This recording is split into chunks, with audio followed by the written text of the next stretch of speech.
നമ്മോടൊപ്പം ഈ ഒരു വിഷയത്തിൽ പ്രതികരിക്കാൻ ഫോറൻസിക് സർജൻ ഡോക്ടർ രാകേഷ് കൂടെ ചേരുന്നുണ്ട്. ഡോക്ടർ, ഏറ്റുമാറൂർ ജൈനമ്മ തിരോധന കേസിലാണ് ഇപ്പോൾ ഒരു നിർണായക വഴിത്തിരിവ് സംഭവിച്ചിരിക്കുന്നത്. ക്രൈംബ്രാഞ്ചിന് നിർണായക തെളിവ് തന്നെയാണ് ലഭിച്ചിരിക്കുന്നത്.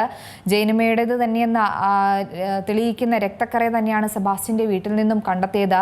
ഫോറൻസിക് ലാബിൽ നടത്തിയൊരു പരിശോധനയിലാണ് സ്ഥിരീകരണം ഉണ്ടായിരിക്കുന്നത്. പക്ഷേ DNA പരിശോധന ഫലം കൂടെ ഇനി പുറത്തു വരേണ്ടതുണ്ട്.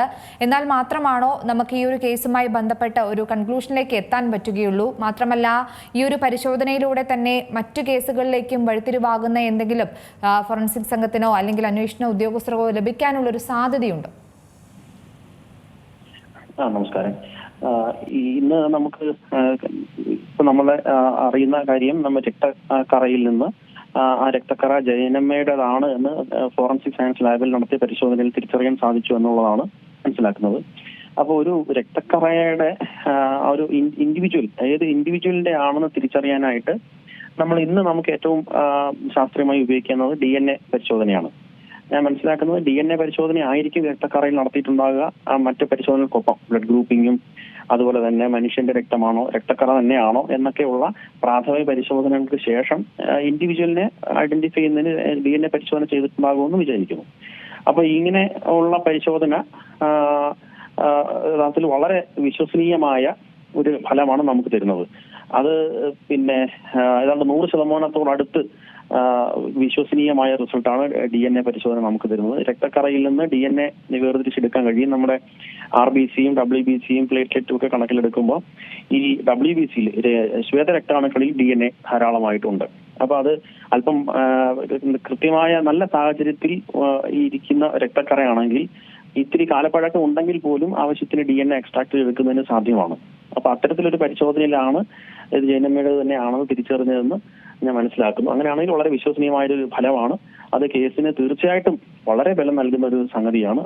അതൊരു സംശയ കാര്യത്തിലില്ല.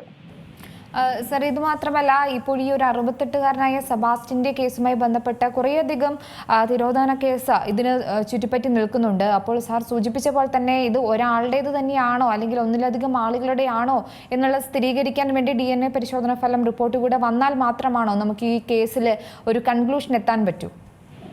DNA പരിശോധന ഫലം വൈകുന്നത് മറ്റ് ശരീരഭാഗങ്ങളുടേതല്ലേ? രക്തക്കറയുമായിട്ട് ബന്ധപ്പെട്ട DNA പരിശോധന ഫലം അവർ ഓൾറെഡി ചെയ്തിട്ടുണ്ടാകുമെന്ന് വിചാരിക്കുന്നു. അപ്പൊ അതിൻ്റെതായിരിക്കും ഈ ആളെ തിരിച്ചറിഞ്ഞ് ഈ ജൈനമ്മയുടേതാണ് രക്തക്കറ എന്ന് മനസ്സിലാക്കിയത് അത്തരം പരിശോധനയിലൂടെ ആയിരിക്കുമെന്നാണ് എനിക്ക് മനസ്സിലാക്കാൻ കഴിയുന്നത്.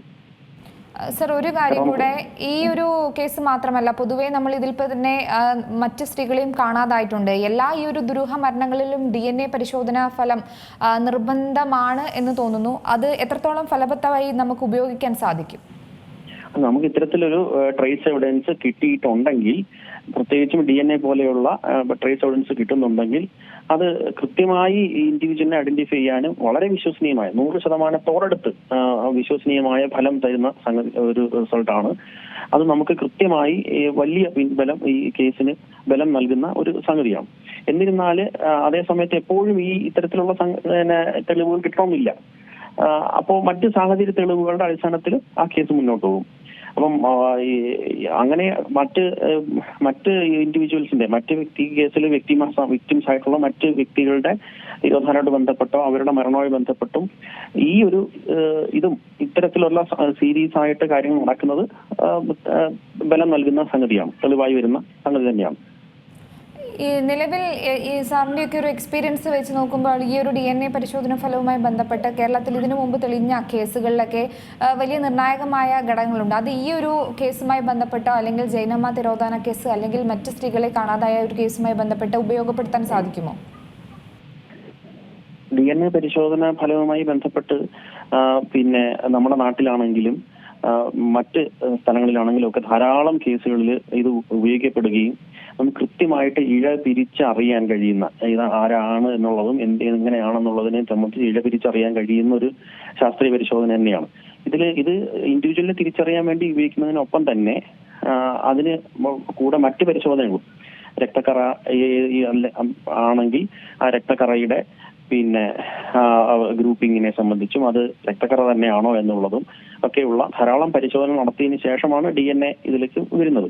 അപ്പൊ നമ്മൾ വളരെ വിശ്വസനീയമായ ഒരു ഫലം ഈ DNA പരിശോധന നമുക്ക് നൽകുന്നു എന്നുള്ളത് കൊണ്ട് അപ്പം രക്തക്കറയിൽ നിന്നാണെങ്കിലും സെമിനൽ സ്റ്റെയിൻസിൽ നിന്നാണെങ്കിലും സലൈവറി സ്റ്റെയിൻസിനാണെങ്കിലും നമ്മളൊരു ഹ്യൂമൻ സെൽ അതിലുണ്ടെങ്കിൽ നമുക്ക് കിട്ടുവാണെങ്കിൽ അഡിക്വേറ്റ് ക്വാണ്ടിറ്റി ഉണ്ടെങ്കിൽ അത് ഇൻഡിവിജ്വലിനെ ഐഡന്റിഫൈ ചെയ്യാൻ വേണ്ടി സഹായിക്കുകയും വളരെ നല്ല വിശ്വസനീയമായ റിസൾട്ട് തരുന്നത് കൊണ്ട് തന്നെ ധാരാളം കേസുകളിൽ വഴിത്തിരിവ് ഉണ്ടാക്കുന്നതിന് ഈ DNA ഫലം സഹായിച്ചിട്ടുണ്ട്.